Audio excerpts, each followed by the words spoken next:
há uma pergunta que nos vai acompanhar na nossa reflexão bíblica. A pergunta é a seguinte: quão fundo é ou pode ser o fundo do poço em que nós podemos cair e chegar? Quão fundo é o fundo do poço em que nós podemos chegar quando nós decidimos agir em rebeldia contra o reinado de Deus na nossa vida? E passamos a fazer aquilo que parece bem aos nossos próprios olhos. Pensem no seguinte: quando tu e eu, como indivíduos, ou porventura no casal que somos aqueles que são casados, ou na família que temos, aqueles que pela graça de Deus ainda têm família, não vivem sozinhos, ou nós como parentela alargada, ou nós como igreja, quando nós decidimos agir em rebeldia contra o reinado de Deus na nossa vida, nós decidimos que não queremos Deus como rei na nossa vida. E passamos a fazer aquilo que cada um de nós entende que é o correto, entende que é o certo, entende que é o adequado para esta área da minha vida, para este momento da minha vida ou da nossa vida. Passamos a fazer aquilo que nos parece bem aos nossos próprios olhos. Quão fundo é o fundo do poço onde nós podemos cair? Enquanto nós pensamos nesta pergunta, eu quero vos alertar para o perigo do pecado que é praticado em matilha. Vocês sabem, os lobos são animais que tendencialmente não atacam sozinhos. Há casos em que eles o fazem. Nós, porventura, temos cenas de filmes, de vídeos, onde vocês veem um lobo sozinho que se aproxima de uma pessoa ou, porventura, de um animal que ele vai atacar. Mas, normalmente, o lobo ataca em matilha. Tu e eu, como seres humanos, podemos ser muito complicados sozinhos. Mas, em grupo, o ser humano pode se tornar muito mais perigoso. Quando o ser humano se junta 2 ou 3 indivíduos, 20 ou 30, porventura uma nação inteira, e decidem caminhar numa certa direção errada, é muito perigoso. E o fundo do poço em que nós podemos chegar quando agimos em rebeldia contra Deus em conjunto, eu asseguro-vos que é mais fundo do que quando nós fazemos individualmente.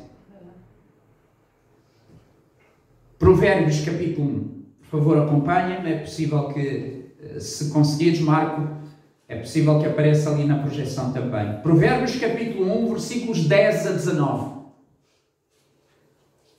Reparem aquilo que Salomão, e provavelmente no livro de Provérbios, Salomão está provavelmente mais do que a metade da sua vida. O mais certo que o último livro que ele vai escrever é o livro de Eclesiastes. Ele aqui já é um homem maduro, mas ainda não está no fim da sua vida. E ele está a ensinar coisas, lições de vida que ele aprendeu, que ele recebeu na sua sabedoria que ele tem de Deus. E ele vai dizer assim, a partir do versículo 10 até ao 19. Filho meu, se os pecadores querem seduzir-te, o que é que lá diz? Não consintas. Não deixes, não aceites.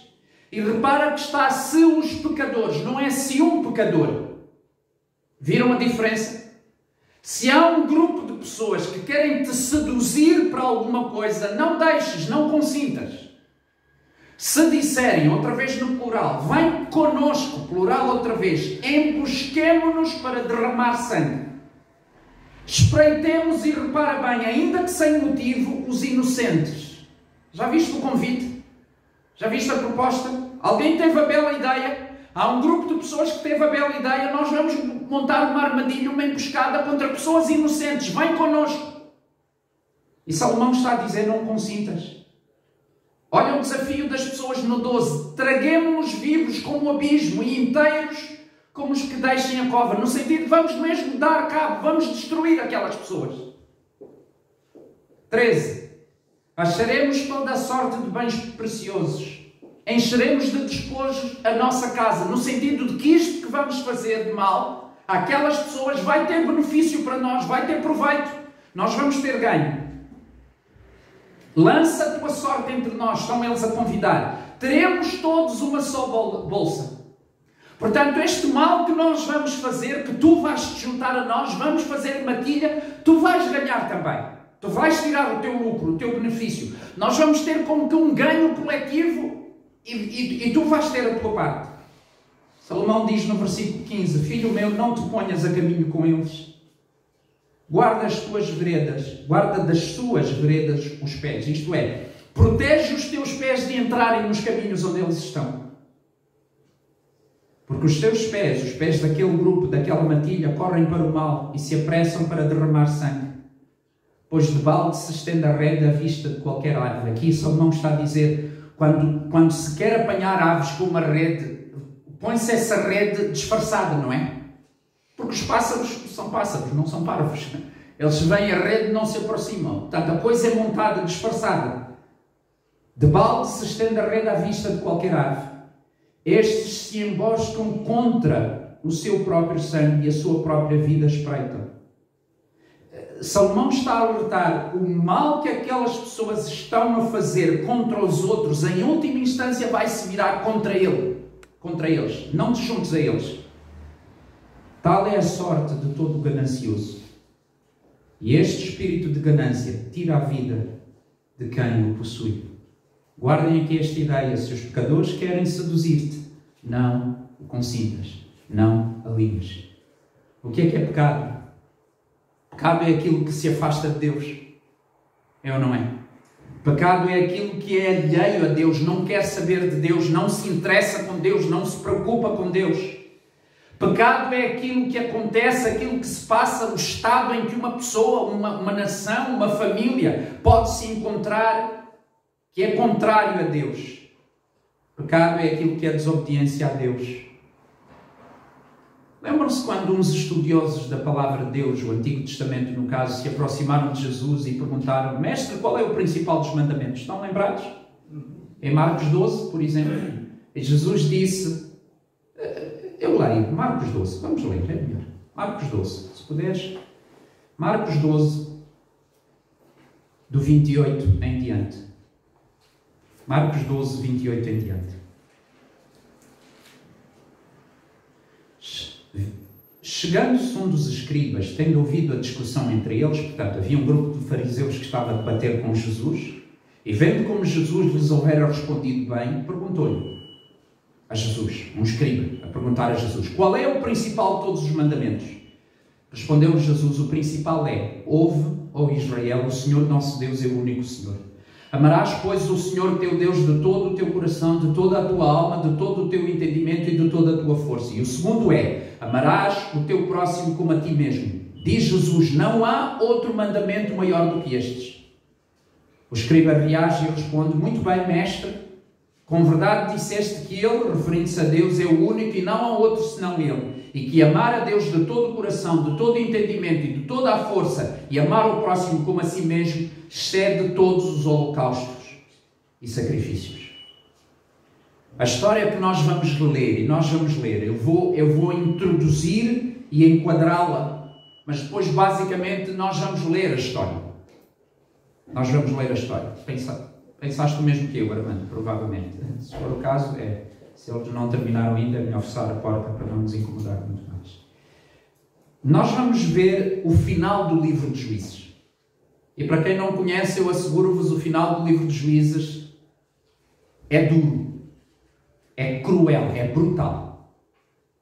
São duas histórias. A primeira ocupa os capítulos 17 e 18 de Juízes, e a segunda, que é que nós vamos ver hoje, a primeira é a volta de um tal de Mica, capítulos 17 e 18 de Juízes, e a segunda vai do capítulo 19 até o 21, que é sobre um sacerdote, a concubina desse sacerdote, e uma guerra civil que quase vai levar à destruição de uma das 12 tribos. E estas histórias são contadas à volta de uma grande ideia, quase como se fosse o refrão de um hino. Eu quero que vocês me acompanhem aí nas vossas Bíblias. Marco aqui, tu podes deixar. Vamos a Juízes 17. Juízes 17. Eu vou ler alguns versículos para vos mostrar uma ideia que está claramente a dominar as duas histórias que vão encerrar o livro de Juízes. Juízes 17, 6. Juízes 17, 6. Naqueles dias não havia rei em Israel. Cada qual fazia o que achava mais reto. Juízes 18, 1. Vamos saltar para o outro capítulo a seguir, o 18, e vamos ler no primeiro versículo. Versículo 18 começa assim: Naqueles dias não havia rei em Israel. E a tribo dos Danitas buscava para si herança em que habitar, porquanto até aquele dia, entre as tribos de Israel, não lhe havia caído por sorte herança. Deixem-me dizer que as partes da terra que cada uma das 12 tribos recebeu, não receberam porque eles andaram à procura. Não sei se vocês sabiam disso. Receberam porque Deus a cada uma das 12 tribos disse: esta é a vossa parte. Então não era uma questão de cada um procurar. Era uma questão de cada um obedecer. E os danitas tinham que ficar à espera e não andar à procura. Venham comigo para o capítulo 19, versículo 1. 19, 1. Naqueles dias em que não havia rei em Israel. Estão a reparar a repetição? Naqueles dias em que não havia rei em Israel, houve um levita que, peregrinando nos longes da região montanhosa de Efraim, tomou para si uma concubina de Belém de Judá. E esta é a história que vamos ler daqui a nada. Saltem comigo até o 21. Capítulo 21. 21, versículo 3. Desculpem, 21, 5, 25. Desculpem, 21, 25. Assim que é. 21, 25. 21, 25. Naqueles dias não havia rei em Israel. Cada um fazia o que achava mais reto. Como eu disse quando eu preguei sobre os capítulos 17 e 19, é importante nós entendermos que aqui o problema não era não haver um monarca com uma coroa na cabeça, sentado num trono. Era mais sério do que isto. E para entendermos isto, eu quero voltar à palavra de Deus, porque para mim é muito importante que quando eu exponho a palavra de Deus, eu traga a palavra de Deus para as pessoas perceberem que não são só as minhas ideias. Percebem porque é que eu faço isso? Porque tal como o apóstolo Paulo, eu quero que a vossa fé se apoie na palavra de Deus e não nas minhas opiniões. Então venham comigo até Juízes capítulo 8 para percebermos quando se diz não havia rei. O que é que verdadeiramente está em causa? Juízes 8, 22 e 23. Juízes 8, 22 e 23. Aqui nós temos o juiz que está ativo nesta situação em Juízes 8, é Gideão. E depois de uma grande vitória de Gideão, o povo propõe a Gideão que ele se tornasse rei e que nascesse uma dinastia da sua família.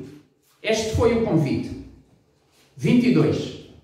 Então os homens de Israel disseram a Gideão, 22 do capítulo 8, domina sobre nós tanto tu como o teu filho e o filho do teu filho, porque nos livraste do poder dos midianitas. Repara na resposta. Porém Gideão lhes disse, não dominarei sobre vós, nem tampouco o meu filho dominará sobre vós. Porquê? Porquê que ele não queria reinar? O que é que está lá a seguir? Quem é que deveria reinar, dominar sobre o povo de Deus naquela altura? Então, quando nós lemos lá no capítulo 17, no capítulo 18, no capítulo 19, no capítulo 21, não havia rei sobre Israel, sabem o que é que nós devemos entender? O povo não estava a aceitar que Deus reinasse sobre eles. E andavam à procura de uma alternativa. Reparem, vamos saltar mais para a frente no tempo e vamos até 1 de Samuel. Eu fiz o mesmo enquadramento quando preguei os capítulos 17 e 18, porque na realidade é a mesma situação. São duas histórias, duas grandes histórias macabras, que o autor do livro de Juízes põe no fim do livro de Juízes para sublinhar esta ideia. Era necessário voltar a uma submissão ao reinado de Deus na vida do povo. Reparem, eu pedi-vos para saltarmos até o primeiro livro de Samuel, também no capítulo 8. Primeiro livro de Samuel, capítulo 8, nós vamos ver dos versículos 4 até 8. Primeiro de Samuel 8, 4 a 8. Então, 4 a 8. Então, todos os anciãos todos de Israel se congregaram e vieram a Samuel a Ramá e lhe disseram: Vê, já estás velho e os teus filhos não andam pelos teus caminhos. Constitui-nos, pois, agora um rei sobre nós para que nos governe como tem em todas as nações. A época de Samuel é diversos anos depois da época de Juízes, em que vamos ver aquela história do tal sacerdote com a concubina. Mas a mentalidade do povo continuava a mesma. Nós queremos ser parecidos às outras nações, precisamos de um rei. E eles pedem um rei a Samuel. Versículo 6. Porém, esta palavra não agradou a Samuel quando disseram: dá-nos um rei para que nos governe. Então Samuel orou ao Senhor. Disse o Senhor a Samuel: ouçam isto com atenção. O próprio Deus diz a Samuel: Samuel, atende a voz do povo, faz o que eles pedem, tudo quanto eles dizem. Agora olha aqui. Pois não te rejeitou a ti, mas rejeitou a quem? A mim quem? Deus. Para quê? Para eu não reinar sobre eles. Segundo todas as obras que fez desde o dia em que tirei do Egito até hoje, pois a mim me deixou e a outros deuses serviu, assim também faz a ti. Quando nós lemos no livro dos Juízes não havia rei em Israel, o que nós devemos entender é que o povo vivia, não deixando que Deus reinasse sobre a vida deles. Irmãos, na tua vida pessoal como indivíduo, no vosso casamento, vocês que são casados, na vossa família, na nossa igreja, temos rei ou não? Ou andamos assim, à vontadinha, cada um por si? Nós sabemos que o livro de Juízes conta uma história de uma espiral descendente. E nós hoje vamos bater no fundo do poço. Os passos normalmente eram assim: esquecer-se do Senhor. Número 2, deixar o Senhor. Número 3, servir aos ídolos, falsos deuses. Número 4, fazer o que era mau aos olhos de Deus. Isto fazia com que a ira de Deus se manifestasse e Deus entregava-os nas mãos dos inimigos. Eles eram subjugados pelos inimigos porque eles tinham ganho vantagem sobre eles. Viviam debaixo da opressão e sofriam. Clamavam ao Senhor.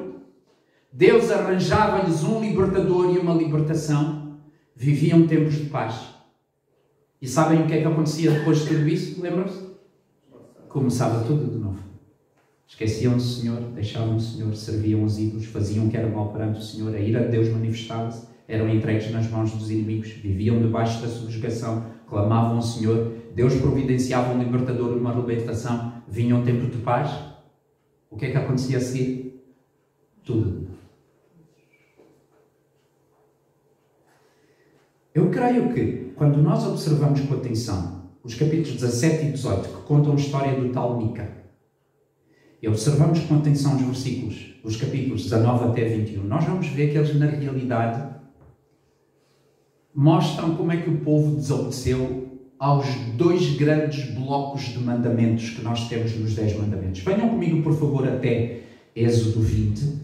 Eu insisto em fazer esta introdução porque depois nós vamos ler a história. E quando lermos a história vocês vão perceber isto.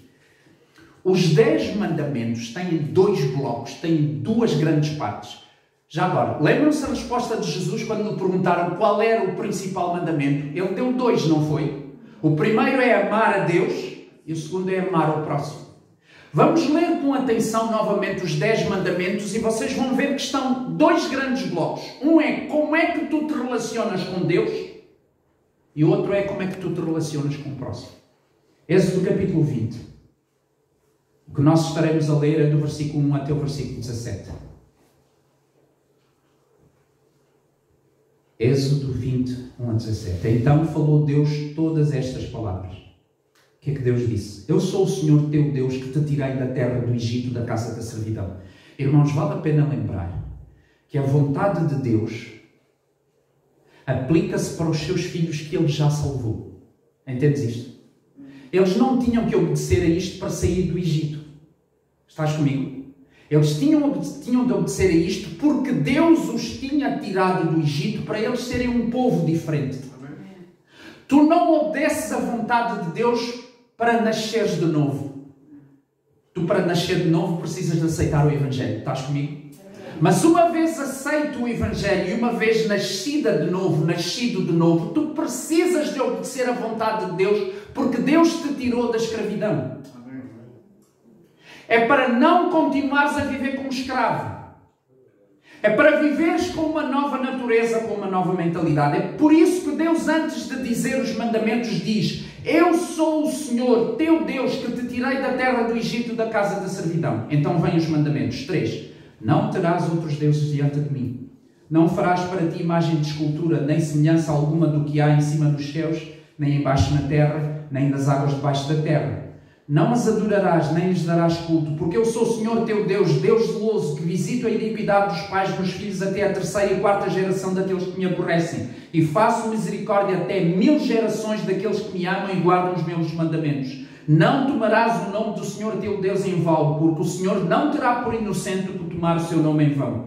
Lembra-te do dia de sábado para o santificar. 6 dias trabalharás e farás toda a obra, mas o sétimo dia é o sábado do Senhor teu Deus. Não farás nenhum trabalho, nem tu, nem o teu filho, nem a tua filha, nem os teus servos, nem a tua serva, nem o teu animal, nem o forasteiro das tuas portas para dentro. Porque em 6 dias fez o Senhor o céu e a terra, o mar e tudo o que neles há, e ao 7º dia descansou. Por isso o Senhor abençoou o dia do sábado e o santificou. Este é o primeiro bloco. Como é que te relacionas com Deus? A tal história de Mica, eu não posso passar muito tempo a rever.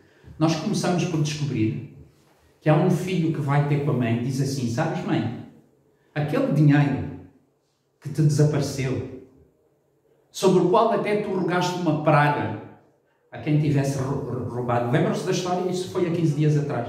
Mãe, fui eu que tirei. Era um filho que tinha roubado a própria mãe. Quando o filho confessa à mãe o seu roubo, lembram-se qual foi a reação da mãe? Alguém lembra-se? Bendito és tu do Senhor. É verdade que já era um filho adulto, mas eu ainda me lembro dos tempos em Luanda que se eu roubasse a minha mãe, não estou a ver que ela fosse me dizer bendito és tu do Senhor. Não usarás o nome de Deus em vão. Provavelmente aquela mãe fez essa bênção ao filho por causa de misticismo. Ela deve ter pensado assim: eu roguei uma maldição a quem roubou. Se quem roubou foi o meu filho, para a maldição não cair sobre ele, vou-o abençoar em nome de Deus. Depois, quando o filho devolve o dinheiro à mãe, a mãe diz: olha, eu vou-te dar de volta o dinheiro para tu fazer umas estátuas, uns ídolos. E o filho não faz de todo o dinheiro, mas faz uma parte e faz ídolos. E a partir daí vai-se por aí afora, ele cria um sacerdote pessoal. Estão lembrados da história para trabalhar para ele? Toda esta primeira parte dos mandamentos de Deus em relação a Deus, desculpem a expressão, eles estavam a borrifar-se. E é uma coisa que eu entendi muito interessante. Quando o ser humano desrespeita a Deus, é muito mais fácil o ser humano desrespeitar o seu semelhante.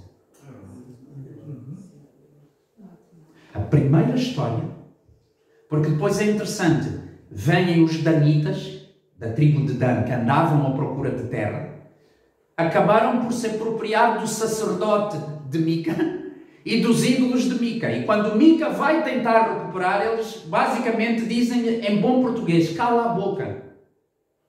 Porque se insistires muito, ainda perdes a vida. Não perdes só o teu sacerdote, não perdes os ídolos, perdes a vida. Na história de Mica nós temos a ameaça. E os da tribo de Dan vão atacar no norte um outro povo que vivia em paz, não tinha guerra nenhuma contra eles, e eles lá conquistam uma cidade. E o que eu notei é que quando se desrespeita a Deus, fica-se muito mais próximo de desrespeitar o ser humano. E a história que nós vamos ler de Juízes, vocês vão ver o absoluto e desastrado desrespeito pelo outro, pela integridade do outro, pela vida do outro. Mas a primeira história que o autor do livro de Juízes nos mostra, antes de concluir, é, primeiro, um grave desrespeito por Deus e pelos mandamentos de Deus. Não queremos saber. Sabem o que é que isto leva? Há coisas que tu e eu não fazemos contra o nosso semelhante por respeito a Deus, é ou não é? É por temor a Deus. Nós pensamos, eu não posso fazer isto. Eu não posso dizer isto. Reparem os segundos mandamentos. O segundo bloco, a partir do 12. Honra o teu pai e a tua mãe para que se prolonguem os teus dias na terra que o Senhor teu Deus te dá. É muito interessante isto.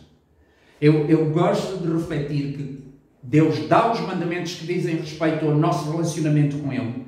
E o primeiro mandamento, vamos dizer assim, de relacionamentos sociais é: honra o teu pai e a tua mãe. Nós estamos a nos preparar para fazer o acampamento de adolescentes. Eu, pela graça de Deus, eu estou envolvido na liderança de acampamentos de ação bíblica desde 1992. Desta vez, 2022, eu estou preocupado. Querem que eu vos explique porquê? O ambiente mudou. E não estou a falar da Covid. Eu estava a contar, estávamos a ter uma preparação com os que vão ser conselheiros. Eu estava a dizer, há alguns anos atrás, algum campista que no acampamento se portasse mal, eu punha-o de castigo e falava com os pais. E eu tinha uma segurança, sabem qual era? Eu ia ter a cobertura, o apoio dos pais. Hoje em dia já não tenho a certeza. Já não tenho a certeza. Se calhar vou ter um processo em cima. E estou a falar de pais crentes. Crentes. E sabem, em alguns casos, sabem onde é que começa o desrespeito de alguns jovens? Em casa. Com o pai e com a mãe. Se eles não respeitam o pai e a mãe, como é que vão respeitar a professora? Como é que vão respeitar o treinador do clube de futebol onde eles jogam? Como é que vão respeitar o conselheiro e o pastor que é responsável do acampamento? Honra o teu pai e a tua mãe. Mica, da história que nós vemos, roubou dinheiro da própria mãe. Esta é a primeira história. E vocês vão ver o que vai acontecer na história seguinte. Não matarás. Não tiras a vida. Não adulterarás. Não sejas infiel aos teus votos do matrimónio. Não furtarás. Não dirás falso testemunho contra o próximo. Teu próximo. Não cobiçarás a casa do teu próximo. Ok, não estou a cobiçar a casa. Está bem. Não cobiçarás a mulher, vale também o marido do teu próximo. Ok. Não estou a cobiçar o cônjuge do outro. Não cobiçarás o servo, o empregado dele, nem a serva, nem o boi, nem o jumento, nem o carro, nem o computador, nem o relógio. Sabem porquê que eu estou a acrescentar estas coisas? Porque diz lá, nem coisa alguma que pertence ao teu próximo. Vamos olhar para a sociedade à nossa volta. Cá em Portugal, em Angola, no Brasil, em Santo Tomé. Porquê que as coisas estão pior? Por causa da primeira parte. Como não se respeita Deus, não se respeita o próximo. É verdade. Na primeira história, a história de Mica, capítulos 17 e 18, temos uma flagrante desobediência aos mandamentos do primeiro bloco, que dizem respeito a Deus e ao nosso relacionamento com Ele. É notório um total desrespeito pelo que Deus disse. Nesta segunda história que vamos então ler, nós veremos um flagrante e total desrespeito, desprezo pelo outro, pela sua integridade e pela sua vida. A pergunta é, como é que foi possível chegar tão fundo? Como é que é possível coisas assim acontecerem entre pessoas que têm um conhecimento de Deus e da vontade de Deus? Sabem como é que é possível? Quando nós, seres humanos em grupo, decidimos pecar. E pecar conscientemente, e pecar consistentemente, e pecar repetidamente. O fundo que se chega é muito fundo. Muito fundo. Antes de lermos a história, eu quero ainda resolver uma outra pergunta, porque vocês vão ver, é dura a leitura que nós vamos fazer. E a pergunta é, porquê que a Bíblia relata isto? E faz de uma forma tão aberta, tão descritiva? Mais uma vez, em vez de eu dar a minha opinião, porque a vossa fé não se fortalece com as minhas opiniões. A vossa fé fortalece com a palavra de Deus. Amém? Podemos ler mais uma passagem? 1 Coríntios capítulo 10. Nós vamos ver uma passagem dura, incómoda, vergonhosa.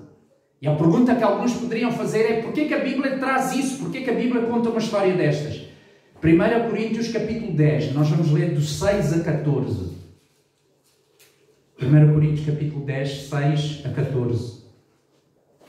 Repara com atenção. Paulo vem de relatar, de relembrar um episódio complicadíssimo que tinha acontecido no passado ao povo de Deus, e ele diz assim no versículo 6: ora, estas coisas se tornaram exemplos para nós, a fim de que não cobicemos as coisas más como eles cobiçaram. Nós sabemos que há um dizer que diz assim: tu podes aprender com os teus erros, mas tu és mais sábio ainda, sabes quando aprendes com quê? Com os erros dos outros. Tu não precisas dar a mesma cabeçada que os outros já deram.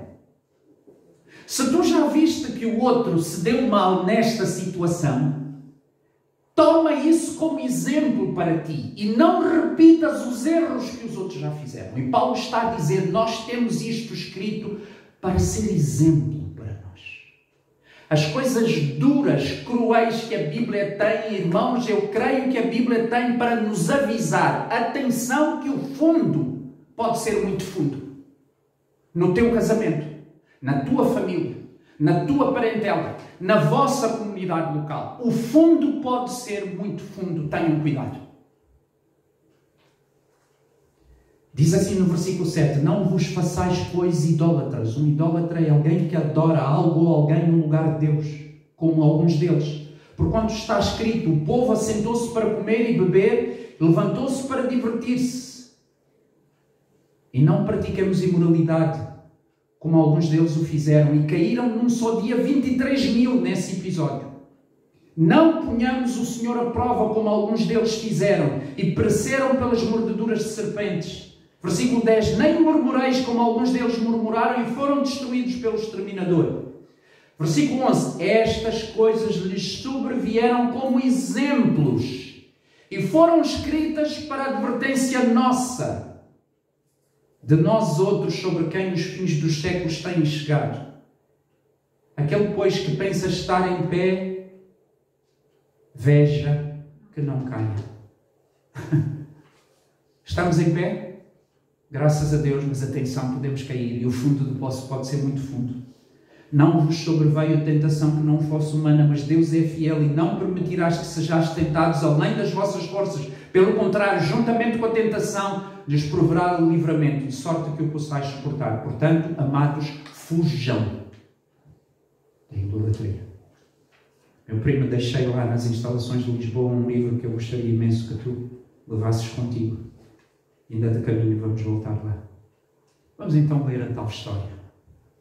Irmãos, agora é só ler, porque a história fala por si mesma. Preparem-se, está bem? Ajeitem aí o estômago, vai ser duro. Juízes 19. Juízes 19. Versículo 1.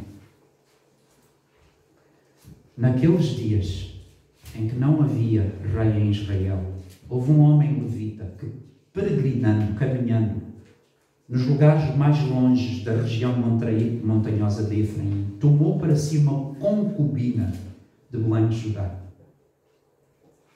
Todos sabemos o que é uma concubina, não é? Na minha adolescência, em Angola, nós víamos algumas novelas brasileiras e havia uma que retratava um coronel que tinha as suas teludas e mantiludas. A concubina é outra.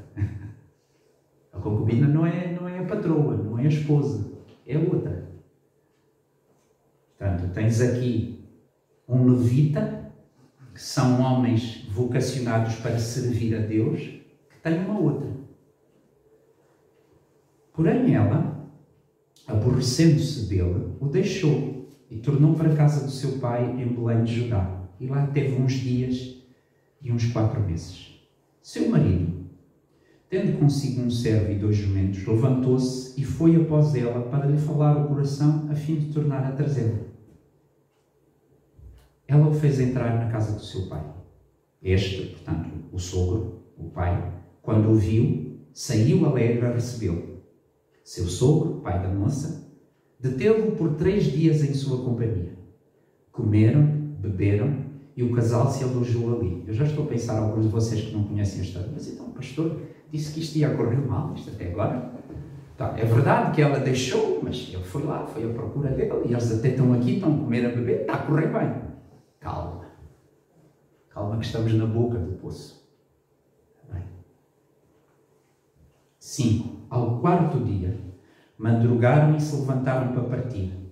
Então o pai da moça disse ao seu genro: fortalece-te com um bocado de pão e depois partireis. Ok? O sogro está a ser correto. Assentaram-se, pois, comeram ambos juntos e beberam. Então disse o pai da moça ao homem: peço-te que ainda esta noite queiras passá-la aqui e se alegre o teu coração. Então começar a botar aqui um certo tom.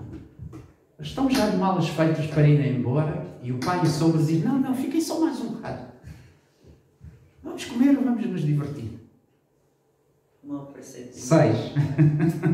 Assentaram-se, pois, e comeram ambos juntos e beberam. Então disse o pai da moça ao homem: peço-te que ainda esta noite queiras passá-la aqui e se alegre o teu coração. Contudo, estou no 7, o homem levantou-se para partir, porém o seu sogro, instando com ele, fê-lo pernoitar ali. Quando eu conheço esta história, estou a ler novamente, mas sinceramente faz-me lembrar os filmes de terror. Quando nós começamos a pensar: isto não está a correr bem, sai daí, vai-te embora. Tanto adiamento, isto não vai correr bem. 8. Madrugando ele ao 5º dia para partir. 5º dia para partir. Não é 5º dia de estar lá. Estás a entender? É 5º dia que já era suposto irem embora. Disse o pai da moça: fortalece-te, detendo-vos até o declinar do dia, e ambos comeram juntos. Parece que estamos a ler o mesmo versículo. As bagagens ali, mas nada. 9. Então o homem se levantou para partir, ele e a sua concubina e o seu moço, e disse-lhe o seu sogro, pai da moça: eis que já declina o dia, a tarde vem chegando, peço-te que passes aqui a noite. Vai-se o dia acabando, passa aqui a noite e que o teu coração se alegre. Amanhã de madrugada levantai-vos a caminhar e ide para a vossa casa. E eu começo a reparar numa coisa que acho que vocês já repararam também. Qual era a intenção de ficar mais um bocado? Alegra o teu coração. Come mais um bocado, bebe mais um bocado, diverte. 10. Porém o homem não quis passar ali a noite, mas levantou-se e partiu, e veio até a altura de Jebus, que é Jerusalém. Com ele 2 jumentos albaldados, como também a sua concubina. Estando depois já perto de Jebus, que era o nome anterior àquela cidade que se chamava Jerusalém, tendo-se adiantado o declinar do dia, disse o moço ao seu senhor: caminhai agora e retiremo-nos a esta cidade dos jebuseus e passemos ali a noite.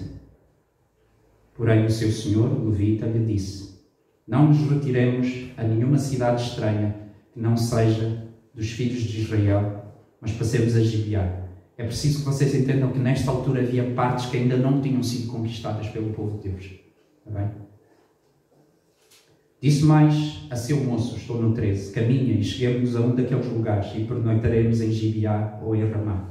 Passaram, pois, adiante e caminharam, e o sol se pôs junto a Gibeá, que pertence a Benjamim. Eu não sei se vocês estão a ter aquela sensação. Nós já vimos a partida adiar e agora até está escuro. Vem aí alguma coisa estranha. Vem aí alguma coisa estranha. Retiraram-se para Gibeaste no 15, a fim de nela passarem a noite. Entrando ele, assentou-se na praça da cidade, porque não houve quem os recolhesse em casa, e ali pernoitaram. Estão a sentir o frio na espinha? Um homem, com a sua concubina, com o seu servo, com a sua carga, de noite, numa praça, porque ninguém os recebeu. Não vos chega a esturro? Vamos ler o resto. 16. Eis que ao anoitecer, vinha do seu trabalho no campo um homem velho. Era este da região montanhosa de Efraim, mas morava em Gibeá. Portanto, era da zona original da saída do Levita. Porém, os habitantes do lugar eram benjamitas. Erguendo o velho os olhos, viu na praça da cidade este viajante e lhe perguntou: para onde vais e de onde vens? E ele respondeu: estamos viajando de Belém de Judá para os longes da região montanhosa de Efraim, de onde eu sou. Fui a Belém de Judá e agora estou de viagem para a casa do Senhor.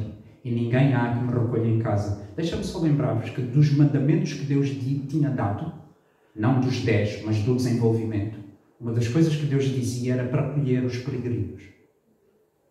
Não sei se lembram disso. Alguém que está em viagem, acolham. Deus mandou isso. E eles estão a dormir na rua. 19. Ainda que há palha e pasto para os nossos jumentos, e também pão e vinho para mim, e para a tua serva, e para o moço que vem com o teu servo, coisa nenhuma há falta. Então disse o velho: paz seja contigo, tudo quanto te vier a faltar fica a meu cargo. Tão somente não passes a noite na praça.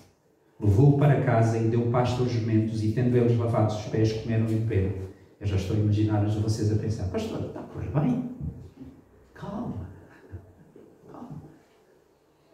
Faz-me lembrar algumas situações em que às vezes nos metemos em engrecadas e parece que está a correr bem. Até agora ainda não aconteceu nada. Estou envolvido nesta mentira, nesta trapaça, neste adultério, e parece que está a correr bem. Aquilo que a Bíblia diz que o homem semear ceifará, parece que não é verdade. Calma. 22. Enquanto eles se alegravam, eis que os homens daquela cidade, filhos de Belial, é uma maneira de dizer filhos da maldade, cercaram a casa, batendo a porta, e falaram ao velho, o senhor da casa, o que os tinha hospedado, dizendo: traze para fora o homem que entrou em tua casa. Para quê? Para que abusemos dele. Isto aqui, se tivesse música, agora a música ia começar a ficar mais intensa. O senhor da casa saiu a ter com eles e lhe disse: não, meus irmãos, não façais semelhante mal. Já que o homem está em minha casa, no sentido de que é visita, não façais tal loucura. A partir daqui é que o estômago vai começar a virar. Eu penso na atitude deste homem, eu pensei, ele até aqui esteve bem, defendeu o seu hóspede, mas reparem na asneira que vai começar. Lembram-se do que eu disse antes? Quando há falta de respeito por Deus, vai haver falta de respeito pelo próximo. 24. Minha filha virgem e a concubina dele trarei para fora. O quê? A sério?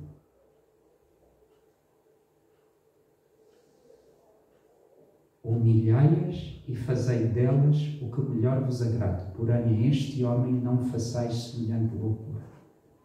A sério? A tua própria filha, a mulher do outro que é a tua visita.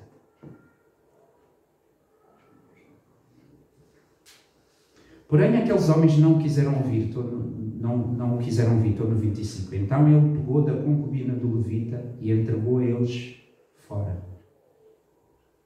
Entregou a visita dele. E eles forçaram e abusaram dela toda a noite, até pela manhã, e subindo à alva, a deixar. Percebem agora porque é que eu vos avisei? Estamos a falar de uma violação em grupo, feita uma única mulher durante uma noite inteira.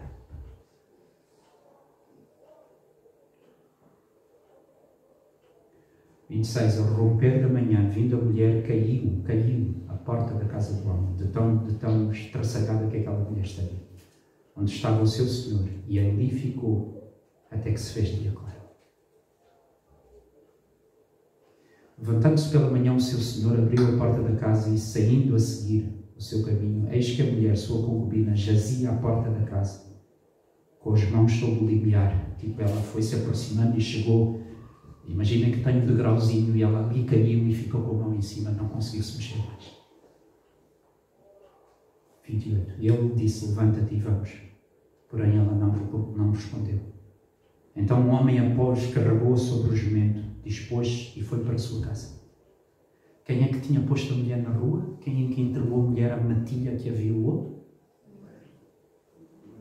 O anfitrião. É por isso que o homem nem se despede dele. Estão a entender? Agarra na mulher, na concubina, põe e vai. Já estão incomodados? Vem pior. Está bem? Lembra-se da pergunta que eu fiz no início? Quão fundo é o fundo do poço quando nós nos afastamos de Deus? É muito fundo.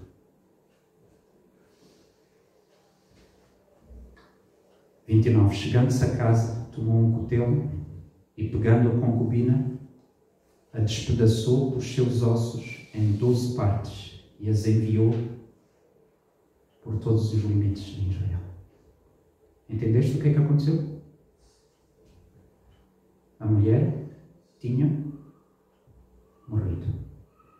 O que ele transportou até casa foi o cadáver.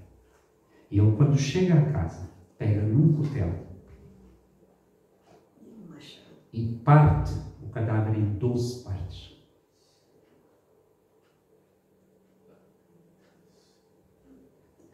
Estão a ver a degradação de falta de respeito pelo ser humano?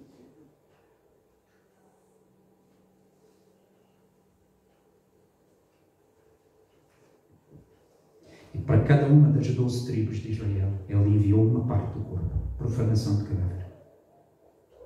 30. Cada um dos que isso presenciava, aos outros dizia: nunca tal se fez, nem se viu desde os dias em que os filhos de Israel subiram da terra do Egito até o dia de hoje. Ponderai nisto, considerai e falei. Como vocês sabem, eu sou filho de uma guerra. Não sou eu, mas outros que estão aqui. Eu vi algumas coisas más em Angola. Muito mais, que eu carrego na memória até hoje. De tal maneira que ver as notícias sobre a Ucrânia tem sido muito difícil para mim, muito complicado. Há vezes que eu não consigo parar meio e desligo. E há vezes que nós pensamos assim: nunca se viu isto. Irmãos e amigos, peço a vossa energia que ainda vos sobra. Estamos perto do fim da leitura. O ser humano é capaz de fazer coisas muito más. Principalmente quando se junta em matilha. Capítulo 22. Desculpe, capítulo 20. 20. Não há 22. 20, versículo 1. Portanto, cada tribo de Israel recebeu uma peça de um corpo, de um cadáver, de uma mulher estuprada durante uma noite inteira por um grupo de homens, tendo sido entregue pelo seu anfitrião.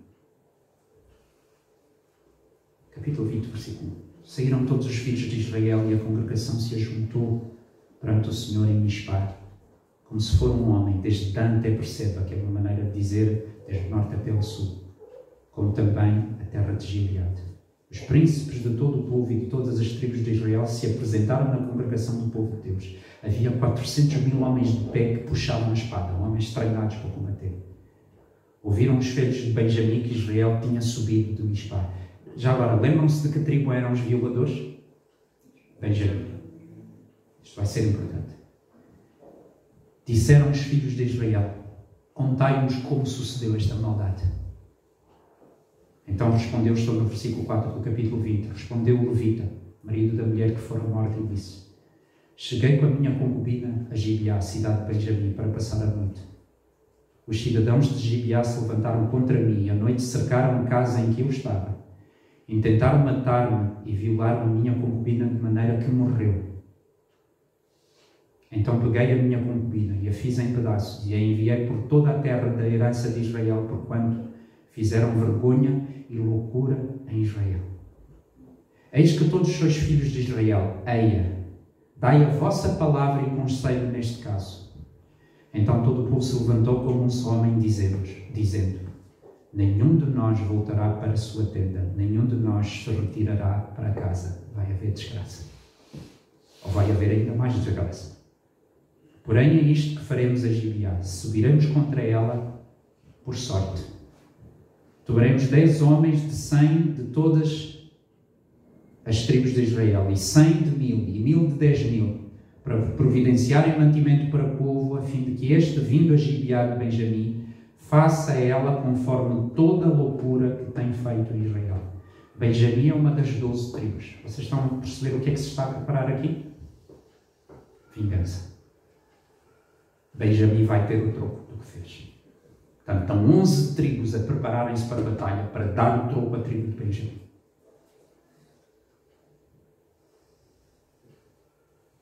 Assim se ajuntaram, todo o versículo 11, contra a cidade todos os homens de Israel, unidos como um só homem.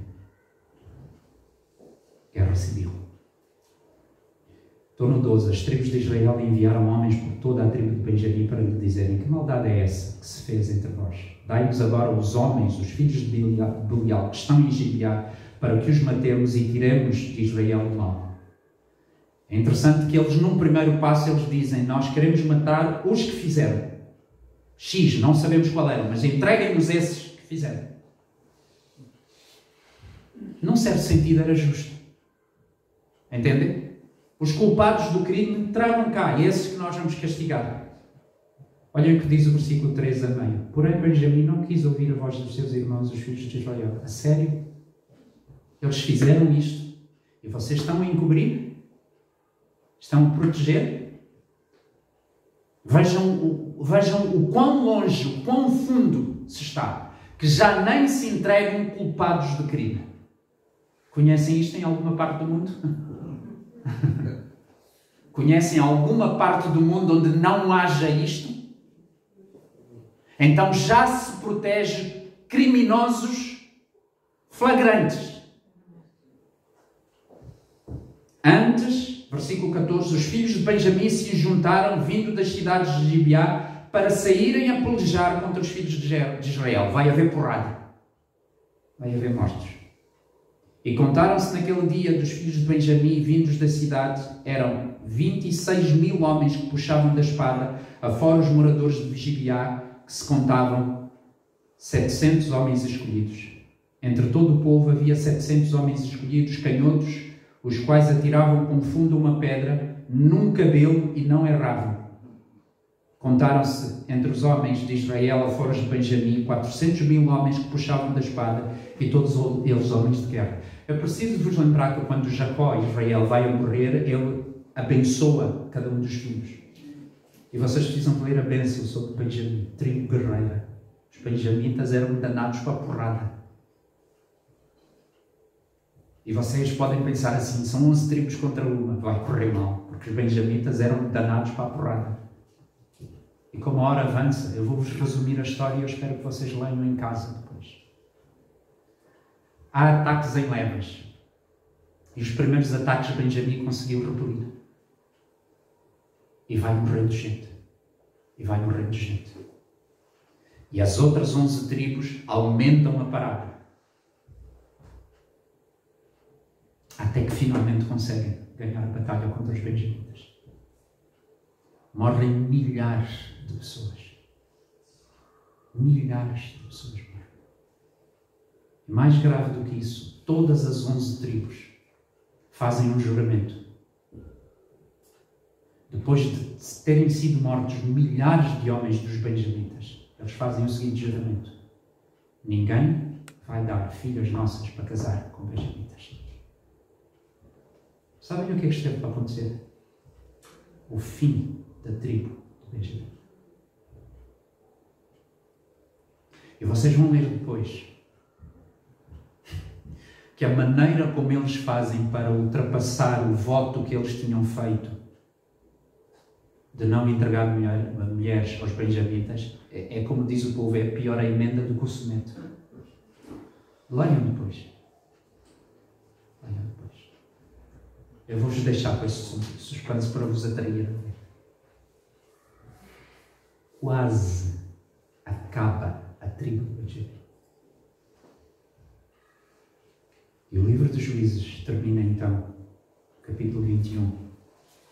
Desculpa, o capítulo, sim, 21. 21. Saltei o resto do 20. O 21, o fim, versículo 25. Naqueles dias não havia rei em Israel. Cada um fazia o que achava mais reto.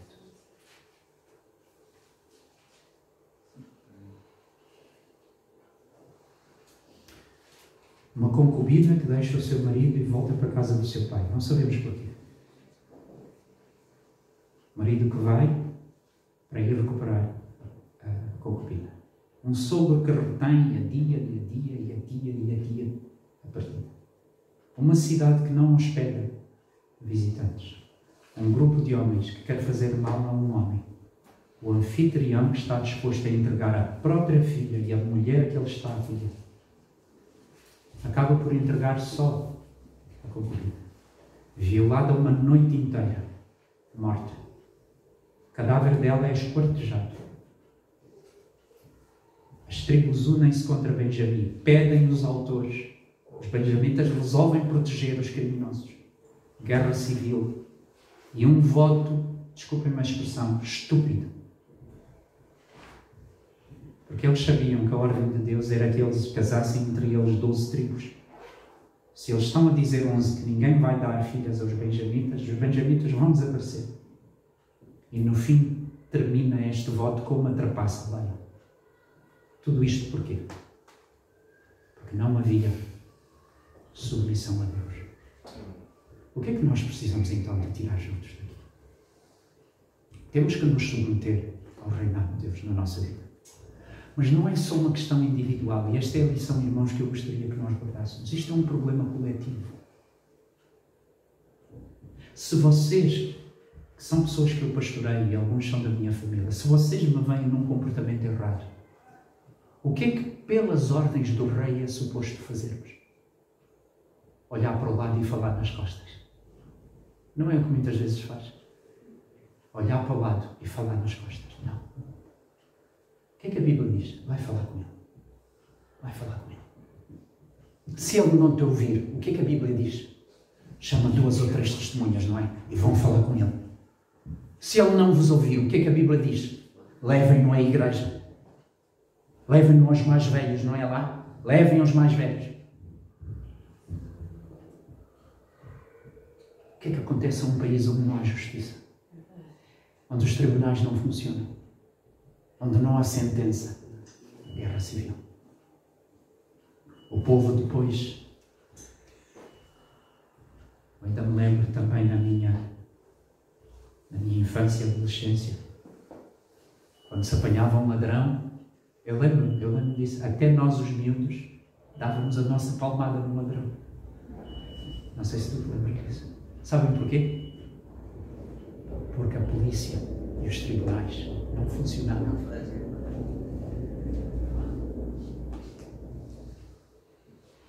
Há uma situação de pecado flagrante no seio da igreja. O que é que se faz? Assobia-se para o lado e fala-se nas costas. Não. Há rei. Há rei. Há rei. E quando se desrespeita o rei, perde-se o respeito pelo outro, pela integridade física do outro, pelo corpo do outro, pela vida do outro. Amém. E começa quando nós percebemos, não dá para humilhar, não dá para desprezar.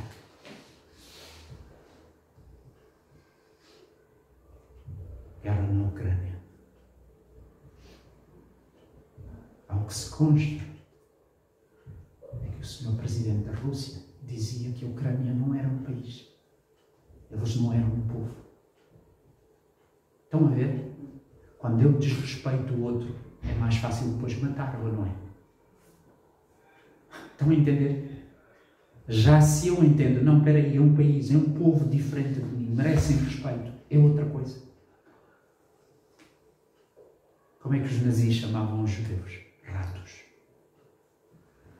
Estás a entender a lógica? Como é que o mal funciona? Primeiro despreza-se Deus, depois despreza-se o próximo. Há rei. Há rei. Então, lemos a passagem. Tu que julgas que estás em pé, vê lá se não cais. E temos que nos ajudar uns aos outros. Amém? Olhamos para situações e dizemos isto não está bem. Vamos lá, temos que endireitar isso. Porque senão qualquer dia estamos todos, ou como família, ou como parentes, ou como igreja, estamos todos no buraco. Começou com falta de hospitalidade. Passou por uma violação. Envolveu o não entregar os culpados à justiça. E deu uma guerra civil.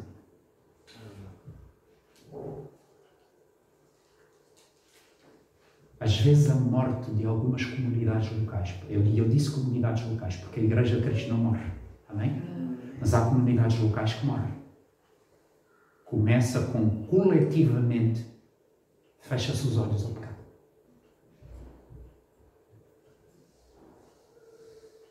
Vamos ficar mal com aquele pastor, com aquela família, com aqueles irmãos que são importantes, e não sei o que. E então, a coisa vai se degradar. Cansado ou eu, estamos no fundo do poço. Podemos ficar em pé e orar para terminar. Pai, nós cantamos há pouco que a Tua graça vem vestir justiça em nós. É a Tua misericórdia que nos traz o bem. Nós só estamos completos em Ti. Por nós mesmos, à nossa maneira, ainda por cima em matilha, confessamos-te, ó Deus, nós somos perigosos. É verdade. Nós podemos ter ideias perigosas. Nós podemos nos meter em buracos tão fundos. É verdade. Deus, eu estou-me a lembrar do Salmo 40, em que David diz: eu esperei confiadamente no Senhor e Ele me ouviu quando eu clamei por socorro. Tirou-me de um poço, um tremendal de lama. David, este nosso irmão na fé, que também caiu fundo. Caiu fundo. Mas glória a Ti, ó Deus, porque em David nós temos o testemunho que é possível voltar, sair do buraco. Quando há arrependimento genuíno. Quando há confissão e quando há mudança e nos ajustamos à Tua palavra e corrigimos a nossa rota. É possível. E Pai, nós sabemos que há comunidades locais que sofrem. Nós sabemos que há famílias que sofrem. Nós sabemos que há países que sofrem por causa do pecado coletivo e estão num buraco. Como nós vinhamos falando no carro, na viagem até aqui, a terra até está boa, o problema é o povo. A terra até é boa, o problema é o povo. O problema é quando o povo decide não se submeter ao rei que és tu. E nos dias em que não há rei, cada um faz o que quer. E a soma de seres humanos a cada um fazer o que quer termina em desgraça. Injustiça social. Crime. Uma justiça que não funciona, que absolve culpados. Uma justiça onde se compram sentenças. Guerras em que irmãos estão a matar irmãos. Guerras em que vizinhos estão a destruir vizinhos. Tudo porque não aceitamos que Deus reina. E pior ainda, Deus, quando isto entra na igreja e já não se respeita o Evangelho, já não se respeitam os mandamentos de Deus. E chamamos bem ao mal. E chamamos mal ao bem. E temos medo de agir em conformidade com a tua palavra. E aquilo contamina. E torna-se um cancro. E destrói. E destrói. Oh, como precisamos de rei. Como Portugal precisa de rei. Como Angola precisa de rei. Como São Tomé precisa de rei. Como o Brasil precisa de rei. Só para nomear os países que estão representados aqui. E as pessoas estão a sofrer. As pessoas estão a sofrer. Porque cada um faz o que lhe parece bem aos seus olhos. E não há rei. Não há temor pela palavra de Deus. E às vezes, oh Deus, nas próprias igrejas, a igreja torna-se um negócio. As pessoas vão ao culto para satisfazer os seus interesses, não para ouvir e falar da palavra de Deus a sério, para produzir mudança de atitude. Às vezes a vergonha e a desgraça começa no meio das igrejas. Às vezes não, muitas vezes. E não há rei. E não há rei. Deus, nós percebemos esta manhã que estas coisas foram escritas para nós sermos sábios e aprendermos com os erros dos outros, para não termos que errar também nós e nos descobrirmos no fundo do poço. Dá-nos, ó Deus, coragem. Às vezes vamos ter que nos aliar com uma outra pessoa, com um irmão, com um parente e dizermos não, vamos pôr um basta nisto. Não pode continuar assim. Não pode continuar assim. Glória a ti, Jesus. Amém. Obrigado, Deus, pela tua misericórdia. Amém. Obrigado a Deus pela tua palavra. Obrigado a Deus porque tu és um Deus sério e tu não escondes as coisas. Está lá, cru, duro, cruel, como esta história foi, para nos avisar. Se vocês não tiverem cuidado, podem cair fundo. Então, ó Deus, dá-nos esta graça. E ajuda-nos, ó Deus, a pensarmos coletivamente. Ajuda-nos a nos apoiarmos uns aos outros. Porque a queda pode ser muito funda. E pode trazer uma vergonha imensa para o nome de Cristo. Protege-nos, ó Deus. E obrigado porque há caminho de volta possível em Cristo. Obrigado pelo perdão. Obrigado pela restauração. Obrigado porque em Cristo há novidade de vida. Há páginas novas em branco. Quando há confissão e quando há arrependimento. As coisas podem ser diferentes, ó Deus. Ajuda-nos, ó Deus, a irmos para casa conscientes disto. De que as coisas podem ser diferentes quando nós nos submetemos ao Rei. Esta é a nossa oração em nome de Jesus. Amém, irmãos. Olha, não é a passagem mais agradável, mas está na... E é um ensinamento importante, amém? Que o Senhor nos abençoe. Bom final do culto, boa semana. Amém.